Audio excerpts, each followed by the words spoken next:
All right, so today we are going to hear from one of our coaches, Sam Claudio. She has an amazing debt payoff journey that she went through, and I think it'll be a real encouragement. One of the reasons why we wanted to do this in our financial wellness community is because this community is more than just let's give you content and give you questions and answers and all that stuff, but let's actually instill some hope. And part of that hope comes from hearing testimonies from other people or even from you. No matter where you are, even if you're still in debt, some progress, any progress is definitely an encouragement. Sam has a powerful story about how she got through her debt. What was it, like $20,000 of debt or so, despite some of the challenges you're facing. So I am super excited to hear and, well, for me, rehear your story and Mhm. ask you some more detailed questions on what that journey was like. So yeah, I'll let you take it from here. So, this is obviously my debt-free journey, my debt-free story. Um, so I was your average 18-year-old. This is me when I first moved into college. Technically, I was 17 in this picture, but I turned 18 very soon after. And like most people on my 18th birthday, I took out my first credit card. And I spent cautiously on it at first, just like basic things, groceries, school supplies, all that kind of stuff. But I continually bought more on it, things that were unnecessary. I say I was in school for musical theater.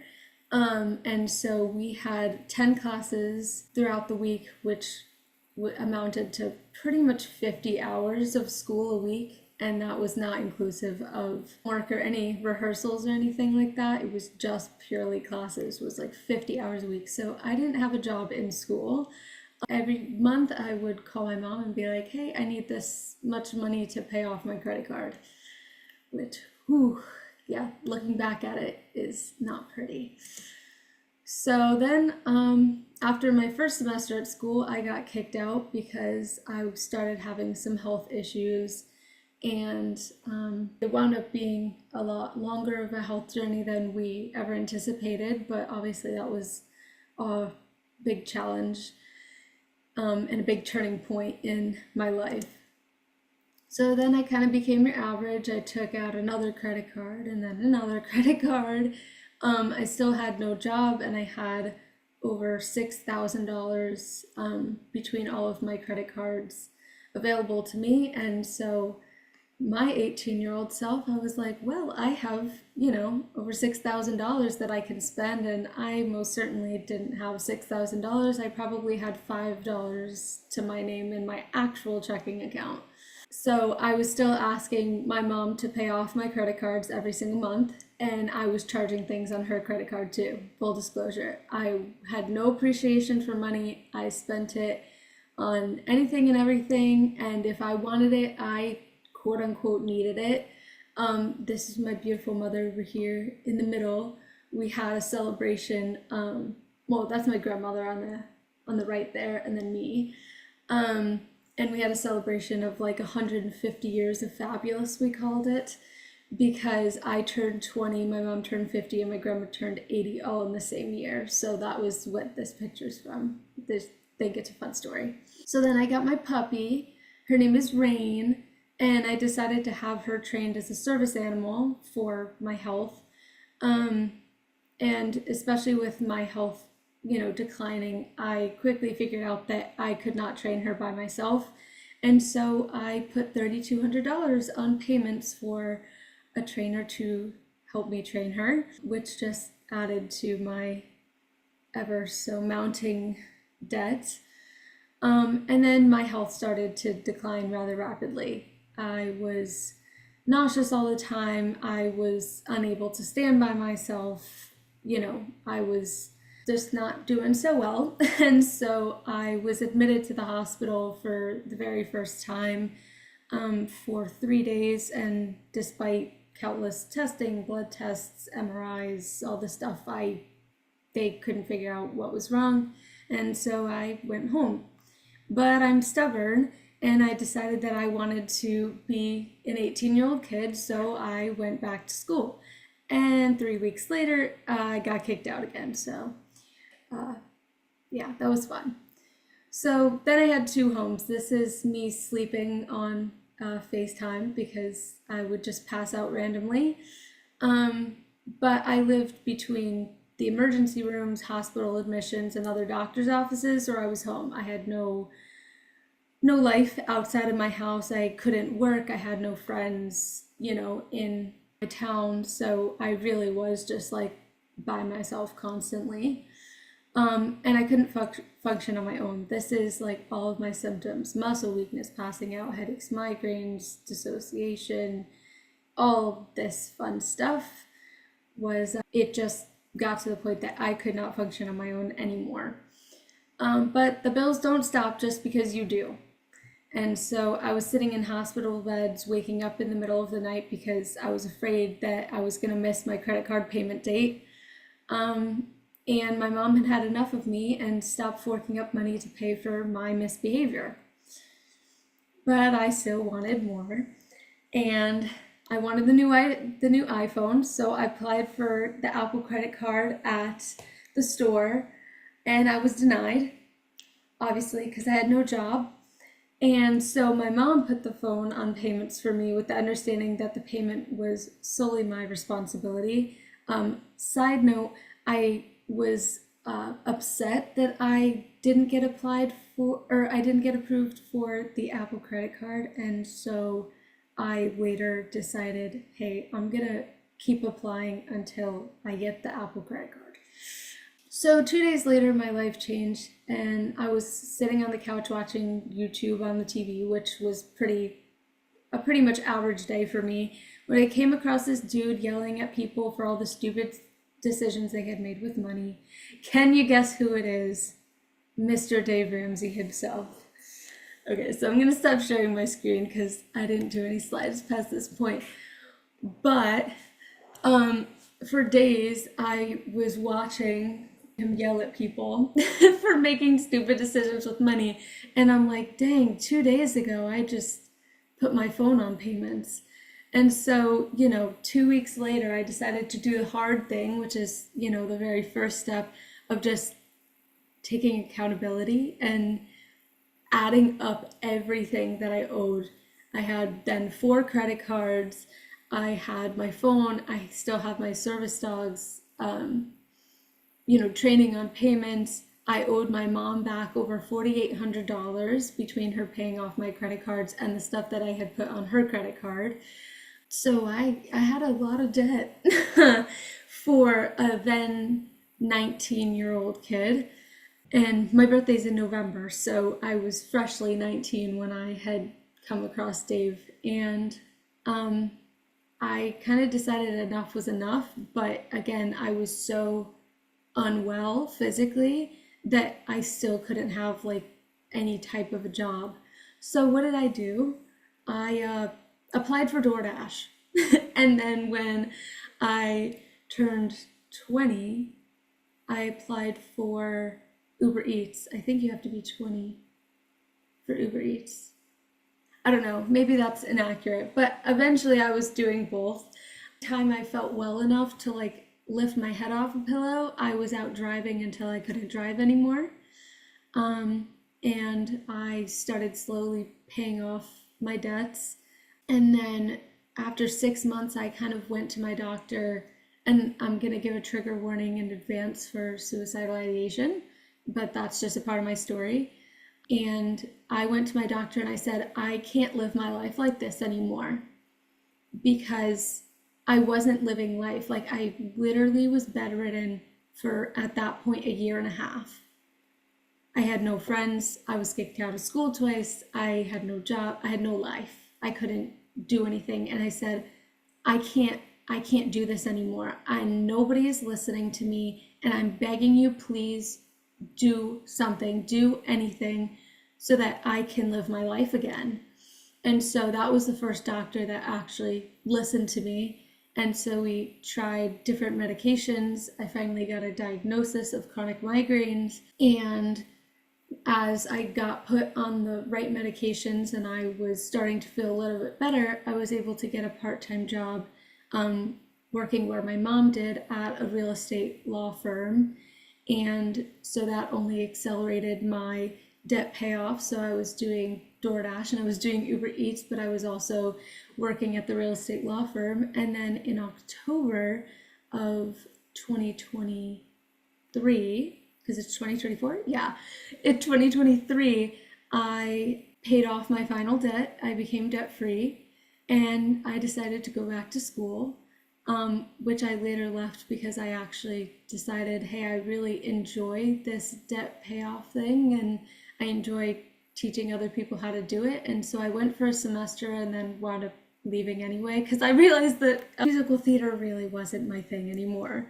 So that is my story of becoming debt free, and it was a long one. It was a challenging one, but it was definitely worth it in the end because now I just feel so like liberated and free, really. When he says that you have like the shackles of debt on you and like you're a slave to the lender, you don't realize the weight that that carries until you're debt free.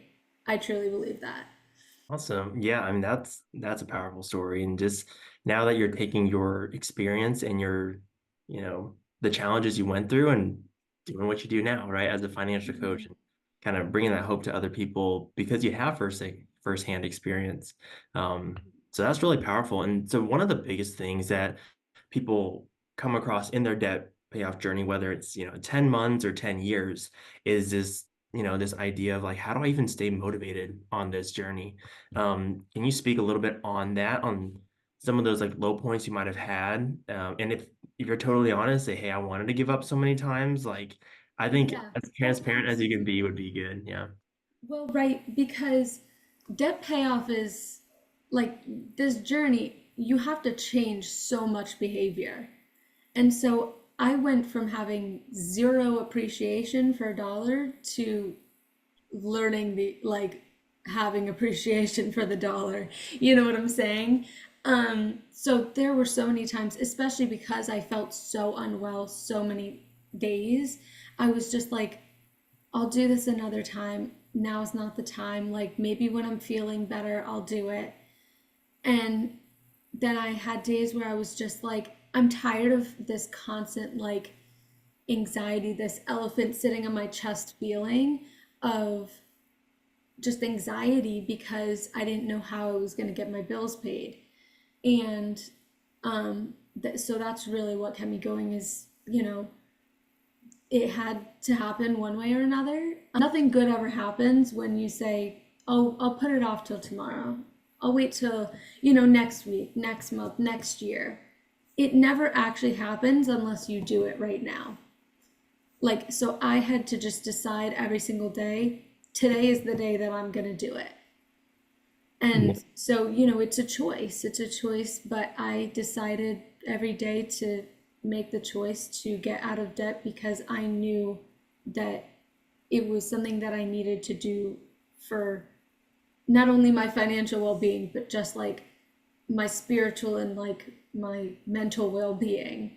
I think what's really cool is that you really outlined the level of like accountability and responsibility it took to even get to that point to start paying off debt. Or even like for those of you who aren't necessarily in debt, but there's a good amount of your personal finances that you can clean up. That accountability factor is incredibly important and incredibly humbling Mhm. to realize that, oh my goodness, the person that's ruining all my finances is the one that stays with me 24/7. Yeah, as Blake Shelton would do it, you know. Yeah, Um, and I think that's so powerful, and I especially appreciate you being transparent on the mental health side of things. Me in the field that I work in for like social work and stuff, I see a lot of people who do genuinely struggle with mental health issues and they don't say anything. And just your transparency with like suicidal ideation, I think that will really, speak to quite a few people out there who may not even recognize that that's what they're dealing with, yeah. and being able to accept the help and advocate for yourself. I see how powerful that was in your story, especially when it came to the medical side of things. So, kind of sticking along the lines of motivation, when you were going through your journey, did you have, a good support system? I know you had, your mom, your family, but you had mentioned several times, you didn't have a lot of friends, but did you have that support or was it you? Like It you was were your me. support system? Yeah, I was solely my support system. My mom is always supportive of me in everything that I do, but she didn't and still kind of doesn't understand like why I was doing it. So obviously like paying off your debt is one thing, but like me cutting up all my credit cards and like not having credit cards anymore, she's like, well, what if you need it for an emergency and like stuff like that. So that's kind of like post my debt payoff journey, but um I would say it was majority me. Like I would talk to her and I would be like, I made $110 doing DoorDash today, and she's like, that's amazing. And I'm like, I'm gonna go pay off my credit card right now. She's like, okay. But she probably thought that I was like having a mental crisis or something, because that's not like a normal thing that an 18, 19-year old would get excited about. In terms of like support, it really just was myself. I do wish I had someone kind of alongside me being like, yeah, you got this. But I'm proud of myself for, being able to keep the motivation myself and kind of be that person for myself also. Yeah, that's great.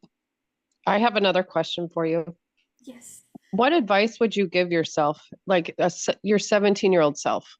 Like how, obviously you can't go back and change, but what would you, if you could go back, what would you tell yourself as a 17-year-old about to start college? And I would probably say society's wrong.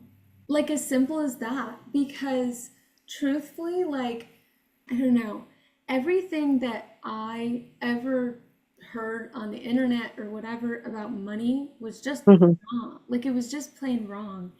I see a lot, I grew up watching like HGTV and stuff, and so you see all the beautiful, fabulous homes. It's like not everyone's first home is going to be this beautiful, fabulous home. And so I feel like, you know, you see people get these new cars. Like a lot of my friends, when they were 16, their parents bought them a car. Yeah. And it was like some people had a brand new Honda and some people had a brand new Tesla or a BMW. I bought my first car and I love my car. It's a beautiful car. It's a 2017 Ford Fusion in maroon that I bought off my mom's lease, but I bought my car. Nobody bought my car for me, right? Hmm. So I feel like, I don't know, just like the expectation of things needs to change, because like I think growing up we all have these expectations of my parents are going to buy me a car. I'm going to go to college. Like even I know that's a controversial statement. I'm still going to college just online, but like I feel like a lot of people grow up and the expectation is going to college. That's not always the smartest decision for certain people, and it's not always the smartest decision financially for some people to go straight out of high school into college, right? College will always be a choice for people to go back to at any point in their life if they want to continue their education. But I feel like maybe sometimes the pushing of, okay, you go from high school to college, for some people isn't the smartest decision because some people aren't ready to be adults yet. Yeah. And that's Yeah. just the truth. The amount of people, and she's if she ever sees this, she's gonna yell at me. But my very first roommate, granted, she was from a different country, love her to death. She's like, I love her. But I asked her to tie the garbage bag in our room, and she didn't know how to tie the garbage bag. And I had other friends of mine who were like, didn't know how to do laundry or didn't know which laundry detergent to pick. And it's like some people just aren't ready to go off on their own into the world yet. It is just like the expectation of going to college. Some Life people are skills. just not ready for that. Yeah. Yeah. Having life skills. And I think society kind of puts unrealistic expectations on people and what they should be doing. And yes, get credit cards, build your credit, all these, you're just, yeah, It's crazy. Even my family does that too. They're not very keen on my ideas with, the Dave Ramsey principles. And my aunt says the same thing. She's like, "Oh my God, what if there's an emergency?" And I said, "Then I'll use my emergency fund." You Exactly. know? I say Yeah. the same thing to my mom. I'm like, Yep. that's what I'm building my emergency fund for. Yeah. Or So, they're like, "How are you going to rent a car if you go somewhere?" I have a debit card. They take mhm, debit cards. yeah. Yeah. So I understand that completely. I think just the expectation of, I need to have a move-in ready house, or like I can't have an apartment. I can't have roommates. God forbid I have roommates in my apartment. Like it's just lowering the expectation of what we expect to have the second we get out of high school or the second we Hmm. get out of college is our expectations are way too high, especially in my generation. I think Teddy, you'll agree with that. Is our generation in some ways can act very entitled to things when it's you nobody owes you anything, right? You have to earn everything that you have. Yeah, and like a lot of us growing up, we think, okay, this house that we know as home is like the first house we should ever get, right? But like we're expecting this, 2-story, 2,400-foot home that Hmm. our parents worked 30 years to get, that we would get, as 18, 19-year-olds or whatever. It's I think nuts. those expectations is so powerful. And yeah, like Kim, when you asked that question, that was actually the next question I was going to ask Sam. So I'm glad you asked it, better coming from you. But yeah, the challenge I was going to give you, Sam, was that a lot of people, when they give advice, it's like, don't do this, don't do that. But I didn't even have to challenge you because it was like, do this, or like, here's the mindset to have. So like taking a positive, um, perspective of advice instead of the negative, like avoidant perspective. Mhm. So I think it's cool that you did that. And yeah, I mean, just one of the key things I see with like debt payoff journey, or really any journey, and I know Sam, you can speak to this, and Kim too, is that like a lot of us hold limiting beliefs about money, right? Just the normal beliefs about like, here are the expectations and there's nothing much out of that, or everyone lives paycheck to paycheck and so we just have to accept that. Really, like those are all limiting beliefs that we put on ourselves or that we accept from society, and it really isn't until someone else comes into our life and speaks on it, right? It doesn't even have to be a real, like a face-to-face person, but this Dave Ramsey guy, right? Just Yeah, this Dave Ramsey guy, I don't know.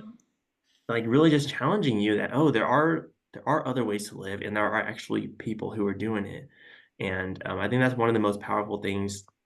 I hope that anyone who's watching this knows that that's why we became coaches, because someone stepped into our life to help us through, I guess, like the self BS, or however you want to put it, that like, oh, I actually can pay off debt. Oh, I actually, like, if I only put $300 a month towards my retirement when I'm in my 20s, I will have $1 million. And Mhm. like people aren't talking about that enough, because it's easy to jump on the bandwagon, like the Of house complaint. hacking. There's like this, the fads of getting rich quick is the only way to get rich. And also, like in the environment I'm in the social work field, like surprisingly, you would think that there's a good amount of like self accountability and all this stuff that we teach our clients, but like the majority of the people I work with, they're like, well, I have to go on this, you know, what do you call it? Like, oh, I have to go to this wedding, I have to spend this. And I'm like, you don't really have to. Like, just, Yeah. these expectations you're holding on yourself, there are other ways to live. It's just someone else has to challenge you on it, right? Mhm. And I know that your debt payoff journey was in a lot of ways isolating interpersonally, like with your relationships, but also on the flip side of that, you had people, or you had someone constantly speaking into your life. They weren't there with you though, right? Mhm. Dave Ramsey on the podcast, you got the Ramsey personalities too, listening to them, and also hearing the debt-free screams on the I radio show. cry every single time. Every single time. Yeah, like that stuff, like that, the little things are so powerful in getting you through just the next day. Me, the things that kept me motivated, every time I was in the car, I didn't want to listen to music anymore, I was listening to the podcast. I was listening to especially those debt-free screams. And then you have the people who are like in your situation, like, hey, Dave, I've been on my debt payoff journey for 3 years, paying off $40,000 and all this stuff. I'm like, wow, someone actually did it. And they actually have circumstances harder than mine. And I hope whoever's watching this recording sees that, Sam got herself in a pretty deep hole as a new adult, right? And the fact that you were able to get through it despite the health challenges, I think it's super empowering. And anyone who says, I don't have the time, or I have other priorities, I got to do this and that, I hope this goes to show you that it is possible. You know, Yeah, if yeah, you I say don't you know. can't do it, you're wrong. If I did it, anybody can do it. Yeah, so I think that's amazing, and I appreciate you sharing your story with that. So for all of those who are listening are probably curious, like, where are you at now, and like where are you planning to go after that journey? Man, I mean, I'm still working on my emergency fund, but I'm almost done with it, so that's a good thing. I think my next steps, I'm probably going to be investing my 15% and saving for the down payment on my first house kind of simultaneously. My fiance and I also have a wedding to save for, so it's probably going to be going to three places. But I also recognize that like my fiance has $116,000 worth of student loans. You're So gonna like give me a I'm stroke trying. listening to this. Oh my goodness, I Sam. know, just like dying. But we were able to have these conversations when we started dating, when we were engaged. Well, since we are engaged, like we have had these conversations, and so kind of moving forward, we're so on the same page even before getting married, which is like the best feeling ever. When he came to me, we went through FPU together with Mark. You know Mark Teddy. But yeah, if y'all Um, have not met Mark, he's like the most colorful person you'll ever meet. he's He's so much fun. I hilarious. love him. Yeah. So we went through the Gazelle FP with him, and we got to lesson 8. And after class, he called me and was like, "Can we never have a mortgage?" I was like, "Who are you? You are my person." So now he's like, "I want to pay cash for a house. Like, I don't even want to ever have a mortgage." And I'm like, "We'll see how feasible that is, right? But if that's possible, like, we're gonna do that." So even having, so yes, the hundred and almost $20,000 in student loans. I know my emergency fund is gonna go from X to like $1,000, and I'm gonna be like crying inside. But we'll work the same steps all over again, and we'll do it quickly so that we can move on to the next. So those are my next steps, sadly. But no, it's okay. Awesome. Well, I appreciate you sharing that. Because you two are younger, you know, you're in a I'm a Gen X, so in my mid 40s. I actually didn't start my financial journey until just a few years ago. And, Sam, everything that you went through was just amazing, how you got through it. But as like a 30, 40, even 50-year-old that have triple the amount of debt and all the credit cards and everything, you do lose that motivation as you get older because you're like, well, this is my life. Like, this is what I have to go through. But I just wanted to plug anyone can do it. It doesn't matter what age, whether you're 22 and you have $5,000 in debt, or you're 45 and have $180,000 in debt. It can be done.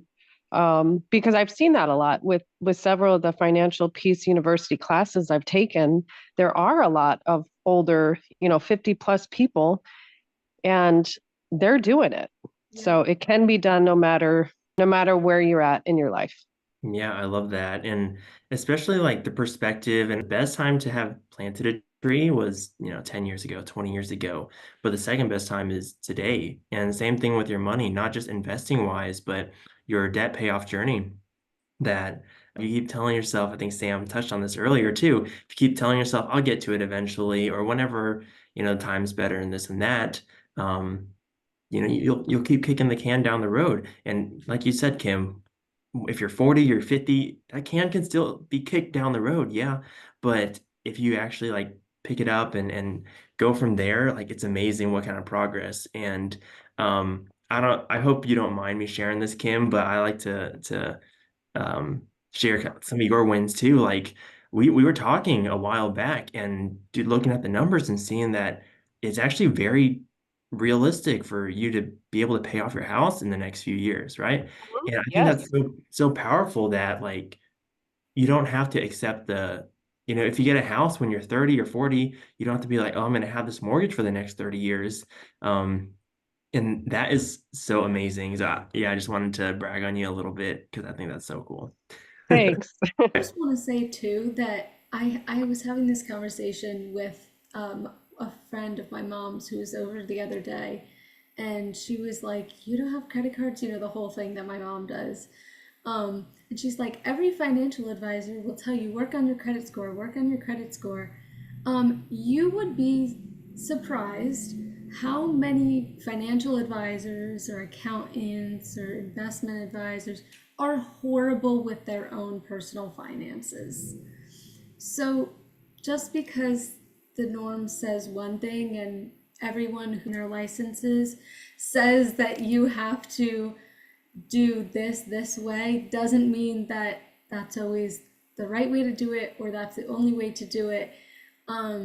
You have to kind of think outside the box or find a coach such as Teddy or myself, right, who is going to kind of teach you against the grain. That's honestly the power of like what the Ramsey company stands for too. That's why they have these smart vestors and endorse local providers because in the personal finance space, it's easy to jump on these bandwagons and these trends like, get your 30-year mortgage and like leverage your house to pay off your debt or, you know, Your 401k, please don't do yeah. that. Or like arbitrage, whatever. Like they'll throw around all these terms and stuff.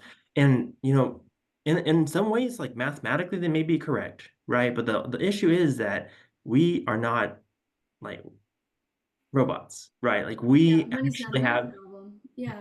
we have emotions, we have triggers, we have a cultural history that we have to deal with, and getting over all of those hurdles is what really keeps us from being financially successful. And not so much, yeah, I need to make sure I'm optimizing this interest rate and then investing it here and doing all this stuff. Um, but yeah, that's just a quick little plug if y'all are needing someone to help you with legitimate financial advice for like retirement and those kind of accounts. We highly recommend going through a Smart Vestor, which is on the Ramsey Solutions website. The Smart Vestor my wife and I work with they're just amazing, and they really have that heart of a teacher that Dave talks about. Like the things that Dave talks about on the radio, he stands behind them wholeheartedly. The insurance providers, the financial advisors, and all that stuff. It really gives you that network of people you can trust that have your best interests in mind and not just um, a paycheck. So yeah, I I don't know. love So my you SmartVestor Pro. already talked about the journey of personal growth that you went through and mentally recognizing that with debt, you're like you have these chains, you have this weight on your back that you don't realize you have until it's gone. Hmm. Right. And a lot of people I see it and it's really sad to see that they just kind of accept this fate that, oh, I have $30,000 in student loans. I'm just gonna hope that the government pays for it, or I'm just gonna die with it. I think that's so like pessimistic. It's like you have this little pebble in your shoe that you could get rid of. You just have to untie your shoe, take it off and get it out. But like people are just, oh, it's like a tolerable level of pain that people put up with. And to show, your story, some people think 20,000 is a lot, some people don't think it's much at all, but like relatively speaking, it caused you to go through a transformation in your life, and now you get to share that with other people, whether, they have a lot of debt, hundreds of thousands, or if they feel like they don't have much. It just because something is tolerable doesn't mean you have to put up with it. And I think that's so powerful that you shared that, Sam. Thank you, thank you. And let's talk about that really quickly too, with the student loans getting forgiven. Let's be real, some like tiny, tiny bit. Uh, some people might get forgiveness, but you took out the student loans and you owe them, right? So the whole point of the debt payoff journey too is you made a decision and you're responsible for paying back what you borrowed.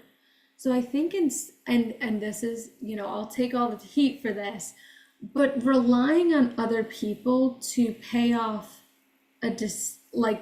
your debt, which was a decision that you made, is very selfish in my mind. Last week we actually talked a little bit about that. Where do we attribute our circumstances from? In the psychology world, it's called an internal versus external locus of control. And of course, we reworded it to fit kind of a different expectation, just as victim versus victor mindset. That as an external locus of control mindset, you're attributing your failures and successes to the things outside your control. So, the government, the economy, my job, my employer, and all this stuff, which is incredibly limiting, right? That you're surrendering control to things that don't really need it, like don't shouldn't have control of your life, and taking this internal locus of control that like the things that I can control are what gives me the success and also gives me the failures. And that level of responsibility and accountability is why, it's so hard to get out of debt, or why it's so hard to make changes with our personal finances. But the coolest thing is the thing that has the most control over your life is the thing that sticks with you all the time, and that's yourself.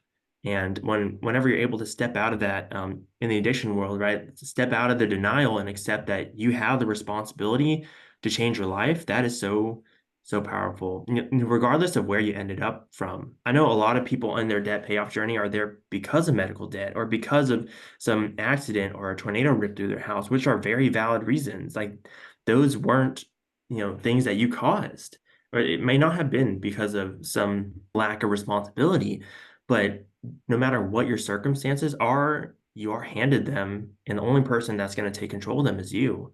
Having that mindset and really focusing on what are the things I can control versus the things I can't will give you so much encouragement on like finding those areas. Yeah, I bring this up a lot because my background is in addiction recovery, and I say that because not everyone struggles with addiction, but addiction and spending or behavior principles are all the same, right? It's just on a spectrum. In that one of the most empowering things you can focus on, it comes from the Serenity Prayer, and it's that like help me take courage and take accountability for the things I can change and accept the things I can't change. Accept that my family are going to say what they say about my, business, or say what they say about, where I'm at and the decisions I make, and just accept that you can't change them, but you can change if you want to keep having a relationship with them. You can change how you speak at work with your coworkers, and redirecting some of those conversations. And I know that would be a definitely a good topic to touch on, some of that relational aspect of money stuff. But yeah, today I'm just super appreciative, Sam, that you were able to put the pretty slide together and share your story. Incredibly powerful, and I hope this recording lives on forever so you can keep inspiring people with a lot of ways that all those people who did their debt-free scream, and Dave sharing his story did that for you. Who knows, maybe like 2 years down the line, someone's going to be like, hey, Sam, I listened to your debt-free story, and that's the reason why I started my journey. Like that would be Hey, the most listen, when I do my fulfilling thing. debt-free scream with my then husband, we'll go on the show and we'll do our debt-free scream for $140,000 worth of debt. You Uh, let me know when you're going to be on the show because I will All watch right. it. I'll send you guys the link. Yes, that would be amazing. It's gonna be no more than 2 years from now. Oh, that's great. See, you I already just have a plan in place. I set the deadline. I said I don't want to spend more than 2 years on this, so figure it out. Yep. just even imagining what that'll mean for the rest of y'all's marriage is insane. Mhm. Yeah. And y'all will really be out here just like building up wealth and stuff, and sharing that with, if you have kids, then with your kids, or even if not, just your community and the people that are around you. It's like, Yeah. I started this when I was 19, 20, and I'm so glad I did it then versus waiting until I was like 30 or 35. And, you know, yeah. Yep. Changing the world one person at a time. Yeah, awesome. Well, I appreciate that, Sam, and hopefully we can do more calls like this because being financially well comes from not just the knowledge, right? But the hope and the motivation that you can get along the journey, and a lot of that comes from people's stories. So if you're interested in sharing your story, because like no matter where you are, even if you're just a couple steps ahead, you have a story that's powerful to help someone get through wherever they're going through. We have a couple people in this group who, are completely, they paid off their house or they're semi-retired and things like that. And I think those stories of hope are so powerful to share because we have the people out there, but they just aren't as vocal. The loudest people are the ones who are really pessimistic. And unfortunately, because they're louder, we just accept that that's the truth. Hopefully, we'll kind of combat that this idea of accepting this discomfort with life and moving out of that into the accountability side of things and that impact that you really can control your future. If you are interested, if you're seeing this on YouTube, put it in the comments or something like that. And of course, if you're in the community, just reach out to us. There's a message board, like a way you could direct message either me or Sam. And if you don't know how to do that, it should be in the welcome video. So yeah, that's it for this week's video. It was so powerful to hear Sam's testimony, and I hope you can join us next week as well. So if you're not already part of our community, the link is going to be in the description. Hopefully we can support you on your money journey wherever you're at. Until then, have a good rest of your week.